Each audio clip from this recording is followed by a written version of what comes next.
Professor Hans-Hermann Hoppe, one of my favorite economists, also another Austrian, he says the process of civilization, we could think of it as the decline of time preference. Yeah. And I think I agree entirely. On the one hand, from an economic perspective, the decline of time preference is necessary for us to have any capital. You know, it's the delaying of gratification that creates capital. You have to give up consuming something valuable today. Yes. In order to dedicate it to the process of production. Yeah. One way or the other, you're going to be foregoing satisfaction now. Right. And that's true at the very simple level when you're a fisherman on a deserted island and you spend all of your day catching fish. If you want to build capital, you have to take time off from leisure, from the time you spend lying around on the beach, and from time that you spend producing the fish, you know, catching fish with your own hand. And you need to dedicate it into the capital production process of making a boat or a fishing rod. So you have to give up fish and you have to give up time on the beach in order to be able to have the boat.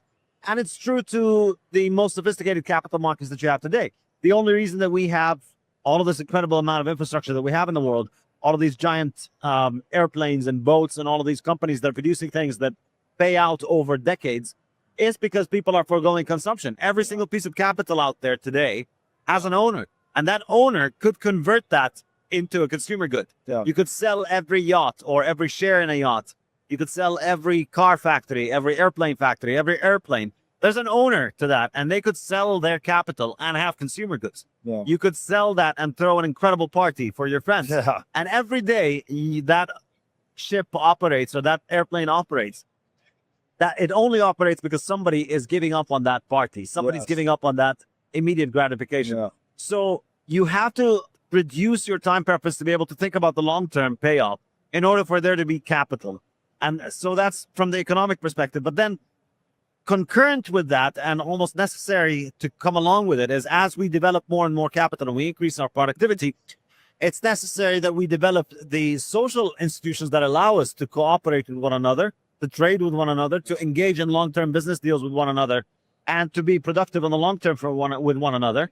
And that requires the civilized norms of behavior. Yes. And that comes with that. And that necessitates a decline in time preference. So it necessitates that you start thinking about other people, not just in terms of, oh, well, I can take his stuff. If I beat him up, I can take his stuff. You have to get rid of that kind of mentality and start thinking, no, if I don't beat him up, then he won't beat me up as well. And if we both agree to do that, then we're both able to cooperate. Yes. And we're going to be producing a lot more than what we could do. And I think this is really the case for civilization is ultimately, it doesn't matter how much you can take from somebody, you can benefit a lot more by cooperating with them. Yes. So even the most powerful, strongest man in the world, if they try to just be aggressive against humanity, it's trivial for humanity, even though we're all weaker than him. Yeah. It's trivial for us to control him, kill him, subdue him, because we have access to capitalism. We have access to cooperation. We have access to the fruits of the division of labor, which are possible only because we are civilized. Yeah. We have a low time preference. We cooperate with each other. That's why a 5-year-old girl with access to a gun that she obtains from the division of labor is able to shoot the most powerful man in the world and kill him with a small gun. And so entering into this world where we cooperate is massively beneficial to us. And we would never have a tiny sliver of the amazing things that we have if it wasn't for cooperation. Yeah. And that requires a lowering of time preference.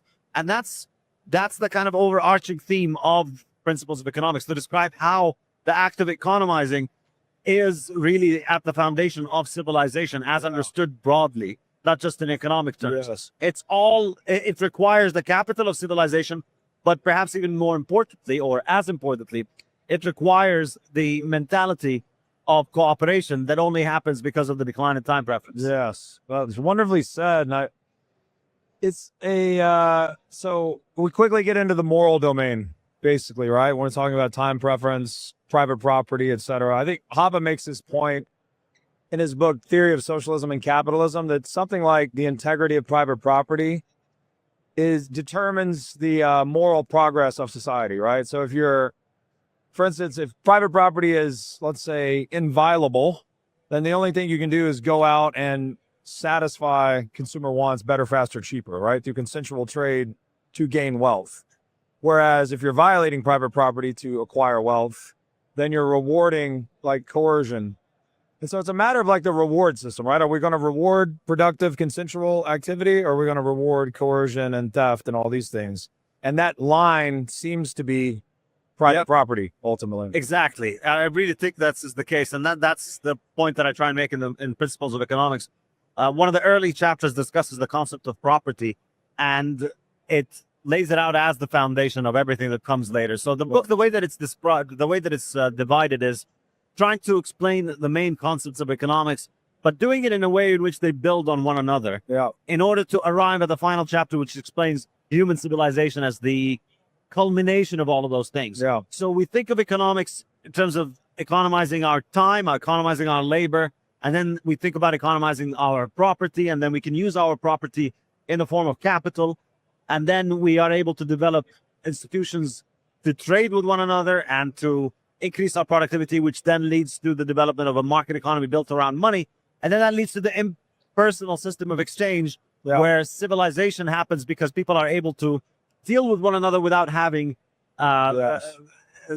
familial ties, without needing to have repeated interaction with one another. You can just, to a very large degree, trust that other people are out there working to serve you, just like you're working to serve them. And then that creates the system of cooperation that leads to us being able to have all of the incredible things that give us the life that we take for granted. And I think the fundamental point that I'm trying to make is that, you know, the benefits of capitalism and the benefits of cooperation and the benefits of capital accumulation and civilization are not just things that are secured once and for all. It's not a button you press and then it's activated for life.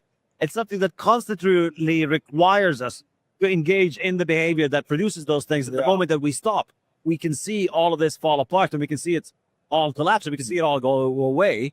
And that's essentially what you see happening when society and civilization falls apart.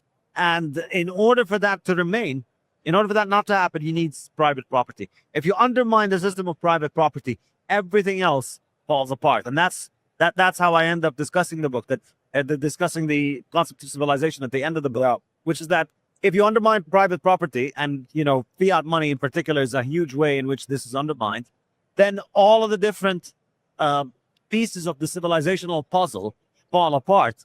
And the impact is not as it is often portrayed. You know, it's not like the damage is all right. We're just going to have a little bit less nice things, a fewer number of dollars, as Donald Trump sometimes presents it. It's not that. It's if you don't have a system of cooperation and private capital, you're going to end up with the complete destruction of civilization. We reverse the flywheel of civilization. Exactly. We end up basically at the mercy of nature. We're basically completely powerless against animals, against nature, against rain, against storms. And so in order to have all of those things, we need to wake up every day and engage in civilization. And if we don't, we destroy all of that. And that requires private property. So the lesson that I'm sort of trying to communicate from this book is respect private property. Yes, amen to that. Same drum that I'm often beating on the show, but it's a little too abstract for people. I'm not sure why. It seems to be more useful to talk about money oftentimes, because people have more of an embodied experience of dealing in money versus abstraction. And when you understand the significance of it, I guess you begin to understand how much of our human institutions are geared toward just driving that lesson home. Yes. And as you say, it's a little bit too abstract. So it's kind of difficult to communicate it to a 15-year-old that, look, the only reason you have a roof over your head, the only reason that you're not out there running away from animals and avoiding getting eaten is because of existing in a system where property rights are protected.